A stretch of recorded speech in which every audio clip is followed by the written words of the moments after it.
nga tugamba essaawa eno yabanafu aba Free Zone International Recruitment Agencies Limited okuviirira ku ssaawa emu paka saa 2 ez'okumakya be babeera batusasudde ku bantu beera ku mpewo tugamba that's the special relationship tuyingira omwaka mupya nawe we designing olina kampani gy'okulira ndowooza tusobola kulanga osobola jangu wano olabe Dry Jimmy's jangu olabe Jennifer Fulfiga jangu olabe Charles James Guga ani akwanguyira omugambi nina business yange bweti ne bweti saagala munange nnyo wano olw'ensonga za revenue nenjagala kino tukiseewo amasomero muli kuki eno time ya amasomero kubanga gayisaawo ensonga zaabwe nga galanga musobola okufuna abaana essomero litalanga lijja kusigala nga terikulakulanye amasomero tugalina gali ku likodi nti litwaliranga ne libeerawo nerino tuliranga ne libeerawo nalyo ne tuliranga ne libeerawo neryo lireete tujja kubanga tulyogerera naddala bwe tubanga tutunudde mu papula zo ne tulaba nga zigwanidde okuba nga zoogerebwako okay Lukwago kkiriza okole ne Museveni Kampala atereere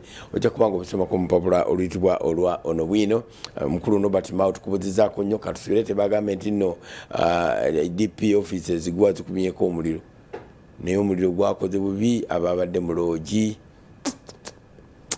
ennaku yabadde nnyingi nekuswala nama mwalonda wa office omugiteekera mwagiteeka ku loogi waliwo eyo office erudde okuva mu gy'ekinaana ng'eri awali loogi nga mwe temukyuka Museveni wabawa ssente tewaki temwakyusa ne mufuna office ng'abakubye empeta kamukuba empeta ebyenda bimwetokota oyo mawu mukubye empeta ebyenda bimwetokota mwazimbawa kamukuba empeta ebyenda bimwesunde ebibiina byokka ebirina offices entongole nga zimanyiddwa ekibiina ekimu kya Uganda People's Congress tosobola kunyiza nga mwazimba ate ne najja nakumbi awolabika nabo baagulawo n'aba FDC najja obuyimba bw'obumu bwe mulina buŋŋamba ki kakati ekyokuba n'ebitebe platform ne DP erina bali ntuma road tuwagule ate ani ali mu buyinza ne kati mwe muli awo mbuuza kuba ali mu buyinza nga temulina bitebe kubanga temwajja kuzimba bitebe mwajja kuzimba ggwanga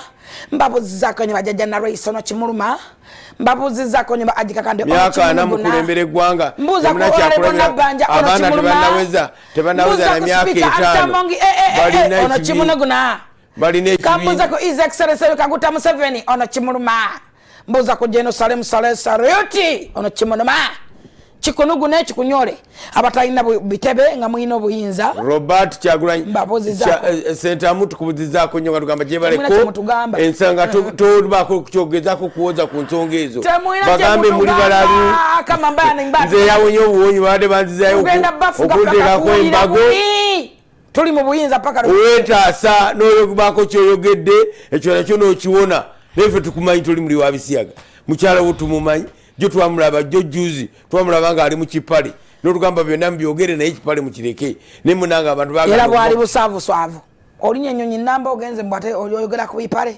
yogera ku biwateesaako dakiika 2 mbwate enkisazizaamu engendo zonna zembadde ngendamu oli ku ngendo za ggwanga kuteesa za ggwanga oyagala ggwanga onoonya bakibalama mbwate mbisazizaamu tugende okay His Excellency yavuddeyo olunaku nga basabira eggwanga nayeddayo n'akaming out straight n'agamba ebigambo ebisiyaga oli musajja Museveni tekyanakiyeguya ali mu myaka gye 7 wadde abamuwalana bagamba ali mu 9 abamuwalana Ola mwita baby face President Museveni yayogedde ngayogera baby face kubatadde embago ku basajja be abatadde natti ku basajja be yabazeemu bwati. The law we passed of the homosexuals, some of the foreigners are making a lot of wasting their time. They try to put pressure on us. Pressure. If you don't do this, we shall not allow you to go to America. I don't want to go to America.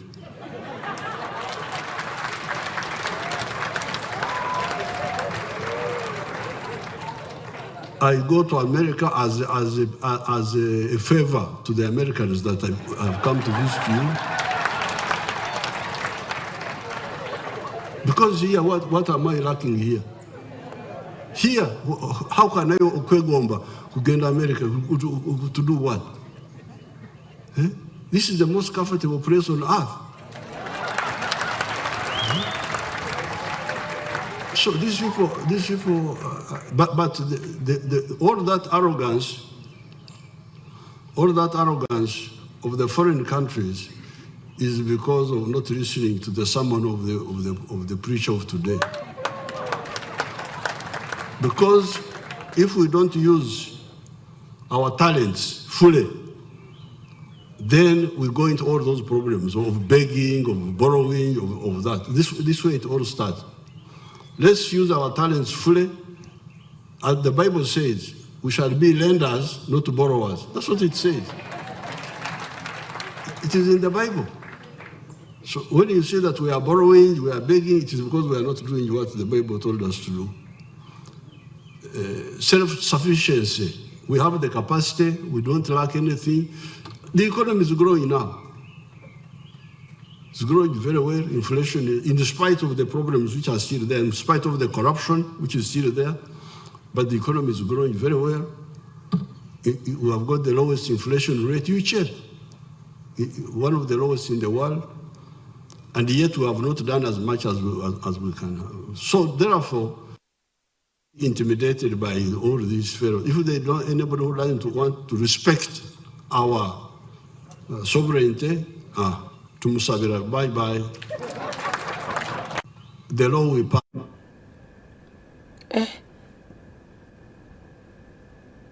Komeo. Oyo gubataja mwami tate ampalana. Wo child. Bamuta wo child. Jajja nana bwanyirira. Alinge kyokulya. Ngene obukakambo yabadde kuza kusonga eyo. Naye yadafumitiriza. Kati oyo kubaita omukulembeze mbuza lwaki. Omuntu wenna ng'osobola okulima mu public. Kitego kyano sayingira gwanga no litunda. Okyabwene tumwa Uganda ennaku bbiri abalitunze. Hagitunda Uganda. Nga tumanyi nosanga nga agituliddemu n'abantu baamu. Tosobola kudda mu public n'olima musajja mubuuza kibuuzo. Yali yemulalu. Era bokiririza. Okulera lunyiriri. Tondetera binyiririzo naawe.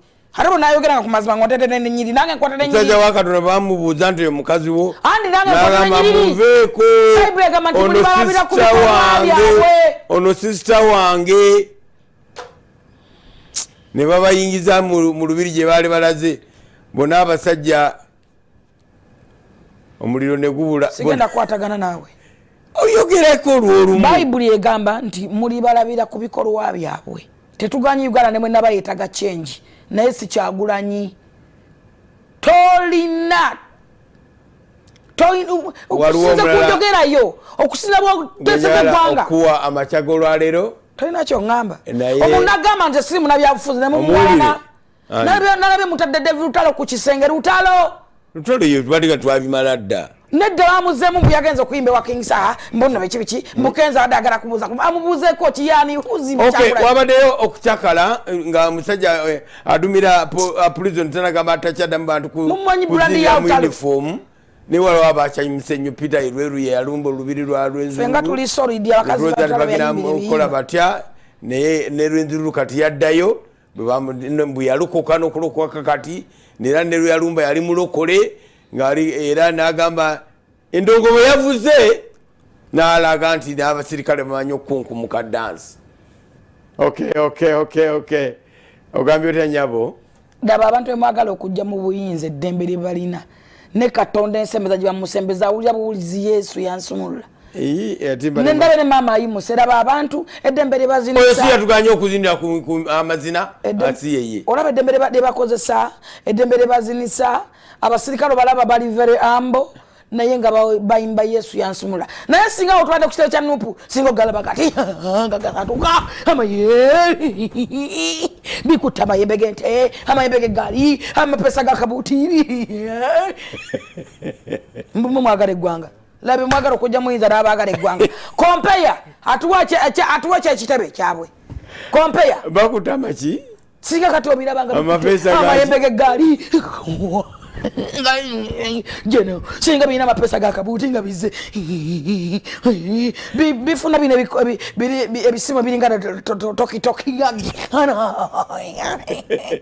laba abantu emagala okujja mu buyinza dembele okay happy birthday tuwabi ekitabe happy birthday to Mrs. Ewange bano bakozi banafe tuwabiri bano bakozi banafe happy birthday to Mrs. K tukagire ekifana nche ya that Mrs. K tukubuzizaako nyo yatukyalira omulundi gumu yajjano kulwana twalina meeting ya salt najjanga bakyali bagole nakato kyali mugole nnyo Mrs. Kigozi oliotya tukubuzizaako nnyo nga tugamba tukwagaliza birthday maridadi sana sieka ne Martin Matumbwe lero birthday ye Matumbwezi Matumbwe tusoke tuyimbire Mrs. K birthday ne Matumbwe tumuyimbire ye happy birthday mukyala Kigozi happy birthday mukyala Kigozi happy birthday to you happy